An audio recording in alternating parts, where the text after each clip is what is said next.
On April 14, 1977, Kasumi Watanabe was granted a patent on his invention of the vibrating transmitter mechanism for a phonograph. Sounds fancy, but in short, it was a plastic shield with a small plastic photographic record inside. When powered on, the small plastic record would spin around. By pressing one of the buttons, a needle would come down, causing the record to play a small, short sound with the help of a small amplifier on the bottom. Although the technology wasn't 100% new, as Mattel used a similar device in their Mattel O-Phone in the late 60s. However, this device was more durable and smaller, making it better to fit inside toys. Kenner was impressed with this device and knew it would be perfect for the Star Wars line. After getting the rights to use the patent, there was one issue. What ship could they use it for? The TIE Fighter, the Land Speeder, the X-Wing were all too small to house the device and its working parts. The only big ship at the time was the Falcon. It could house the device easily, but it was already a massive toy with a high retail cost. Adding it to the ship would just jack up the price. The other problem, those ships were already being mass produced and close to hitting the market. Any device added would have to be an updated version. No kid parents was gonna buy the Millennium Falcon twice just to hear it talk. So the Kenner designers knew they had to come up with something that looked like Star Wars that could house the device. And not only did it have to house the device, it would also need to have a place for the battery and still have play features for the kids to want it. After brainstorming, Kenner's design department came up with a plan. Using parts around Kenner, such as one of the jets from the X-Wing, they invented from scratch a Star Wars toy that was not seen in the film. Something they knew that would go against the rules laid out by Lucasfilm, thanks to George Lucas, who wanted to make sure merchandise didn't get carried away like it had with Star Trek. He wanted everything to stay within the film. But the Kenner designers knew they had a hit on their hands and decided to go forward and design the Imperial Troop Transporter, a vehicle that looked like it was just out of frame in Star Wars. To help sell the plan to Lucasfilm, Kenner came up with a small black and white comic book that would come inside the box with the ship that would explain to the kids what the vehicle was. According to that comic book, it was a vehicle used by the Empire to transport the troopers as they searched for the missing droids. It would also be able to transport prisoners they picked up on the way. But that wasn't all. If a talking Star Wars toy and a small black and white comic book wasn't enough to sell Lucasfilm on the toy, the designers came up with a free droid action figure to go along with it, a black Imperial R2 unit. The designers quickly painted an R2-D2 black, cut his feet down so he would fit into the front hatch, and there it was, an Imperial R2 unit.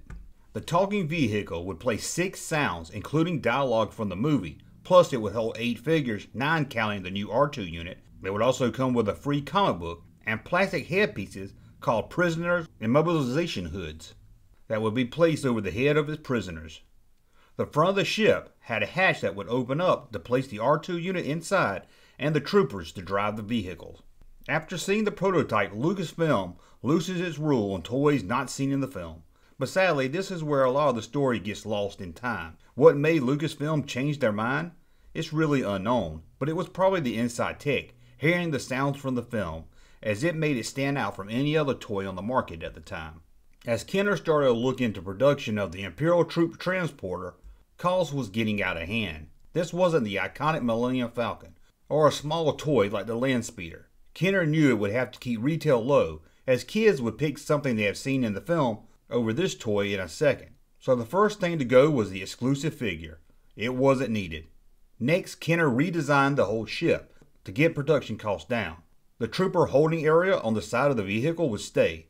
The prisoner's headpiece would stay. The front of the ship would be totally redone, now with an opening door rather than a hatch. The spring action hover wheels, much like the Land Speeder, was redesigned to be just basic wheels. The electronics for the talking device was redesigned. Where before there would only be one button, now 6 buttons will be placed on top of the vehicle so kids could pick the needed sound for their play. But don't worry, that small black and white comic book to explain what this vehicle was, it still was included with the vehicle. The Imperial Troop Transporter was now redone and ready for mass production with a suggested retail price of $5.49. This would put it well under the retail price of the ships that were just a little under $10. But just a little over the price of a Land Speeder that had a retail cost of just a little under $5. The Imperial Troop Transporter was born, and along with it would come a lot of headaches for Kenner. as the talking device inside was notorious for breaking very easy. They would be flooded with calls how to fix it. By the time the release of Empire Strikes Back the following year, Kenner scrapped the whole transporter. A few of what was left in stock did make it to the Empire Strikes Back logo box, and what else was left over got gutted out and released as the Imperial Cruiser, but now with no talking feature. Now, believe it or not, I've done 3 other videos related to the Imperial Troop Transporter. One of those videos was on the released Troop Transporter, another video on the Empire Strikes Back non-talking edition, and a whole video all about that prototype black R2 unit. If you want to watch those, I'll put a link to those at the end of this video. I want to thank you for watching. As always, thumb up so I know you like my content, subscribe to the channel, and we'll talk again soon. Oh, Dad. Star Wars Imperial Troop Transporter. Stormtrooper sold separately. New from Kenner. Hey, Junkman channel popping though. Thank you, sir, for that unsolicited testimony.